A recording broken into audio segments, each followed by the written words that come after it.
Koine, and welcome to Parsing John. Today we are in chapter 1, verse 32. We are a little bit over halfway through this paragraph. Here's everything in the rubric that we're looking for as we go through and parse this sentence. Let's go ahead and get started. Kai emarturesen Ioannes legon hoti tetheamai to pneuma katapainon hos periesteran ex uranu kai emeinen epauton.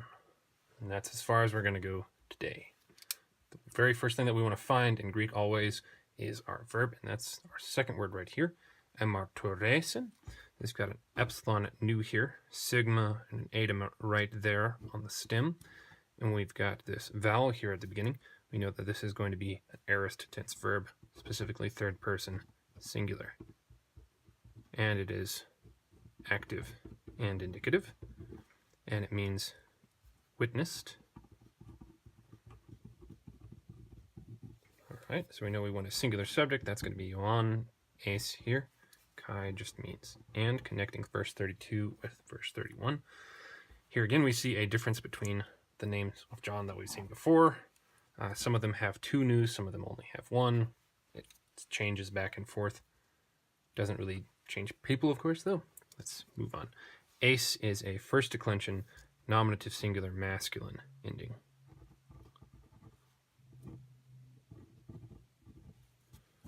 Legon. Legon here, since we have the omega nu on the stem leg, we know that this is going to be a participle.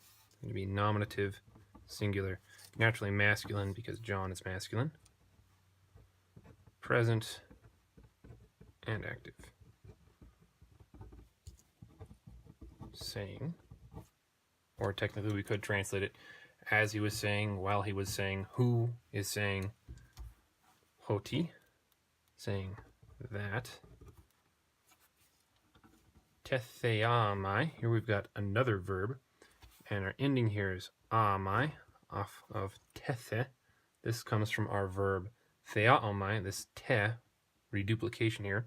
It's a repetition of the theta and epsilon here, except we lose the aspiration in this first instance of it.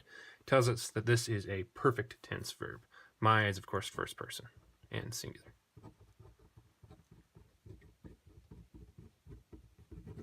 Okay, and it means I looked or beheld or saw. We should, of course, add quote marks.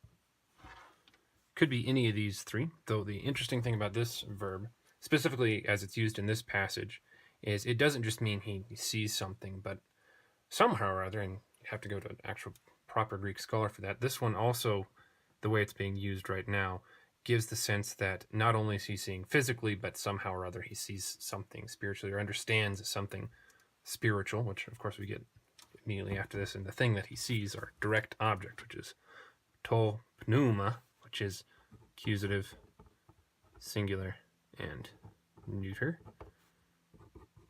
The spirit. Technically it could be lowercase, but I'm going to leave it uppercase right now. So I looked, or I beheld, or I saw the spirit. Katabainon. This one is a bit confusing because this right here could technically be our imperfect form of the verb, either a first person singular or a third person plural. Normally we would expect the a right here to change into an epsilon, but what this actually is, we got omicron nu there, sorry, is a participle. It is accusative, singular, and of course neuter to match pneuma. And it is present tense, so we get the present stem there, and it is active. And this means descending. Okay, looked, behold, saw the spirit descending. Hos has technically in Greek a bazillion different options. Fortunately, ours is relatively simple here. It's just showing a correlation or a resemblance between what this is and what that is. As, or just as, alike unto. Peristeron. Peristeron is accusative because alpha nu right there. It is singular and it is feminine and it means dove. as dove. Ex uranu. Prepositional phrase here. Ex takes the genitive case in its object, which we have right here in omicron upsilon. And this is, of course, singular and masculine. From heaven or sky, comma, and emeinen, epsilon nu here is a third person singular ending. We've got a vowel here at the beginning of the word that's tacked on. I can never remember what these things are called. This tells us that this is the aorist tense of the verb, meno, and it's active and indicative, and remained. Epi autu, another prepositional phrase here. We've got iota here, which elided out because of this alpha upsilon diphthong.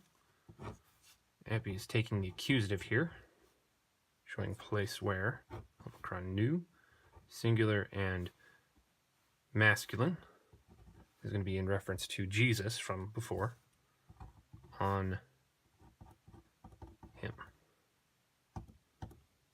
And there is our verse. Let's go ahead and take a look at it in its own context before we take everything from verse 29. And John witnessed, saying that I looked doesn't fit here. I beheld, or I saw, the Spirit descending as dove from heaven and remained on him. And we would say it because it's the dove he's making reference to. Or dove spirit, really. Just to add some clarity to the English. Let's take a look at our greater context. That's why things are messed up. That's the note page that betrayed me. Okay. On the next day, he sees Jesus, the Jesus, coming to him, and he says, look, or here is the Lamb of the God, the one lifting up or removing the sin of the world. This one is, for the sake of whom I said, after me comes a man who before me became, because he was before me.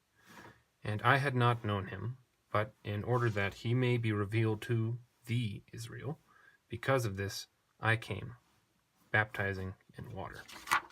Verse 32.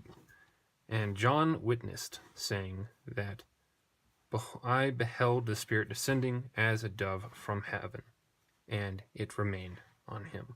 So the last thing that we want to do, looking at this passage, is take a look at any proper nouns or names that appear in here and see which of the two different options for translating them we have, if there is no article.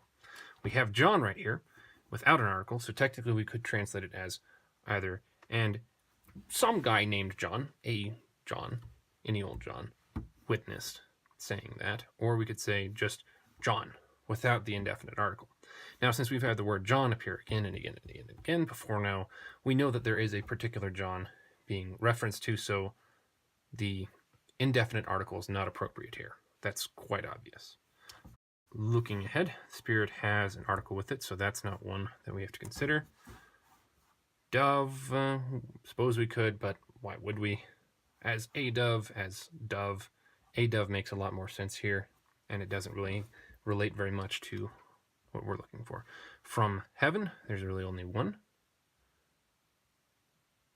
as far as I can tell anyway, and remember. There might be a passage in the Bible, but whatever. And remained on him. So John is really the only one here that has the option of being translated either of the ways, and it is quite clear that the indefinite article is not appropriate in this instance. Thank you very much for joining me in this verse. I hope taking a look at it has been helpful for you. I'm stumbling over all my words. Very sorry. Also sorry for showing my egregiously horrible note page. Please eradicate that from your memory. And have a good day.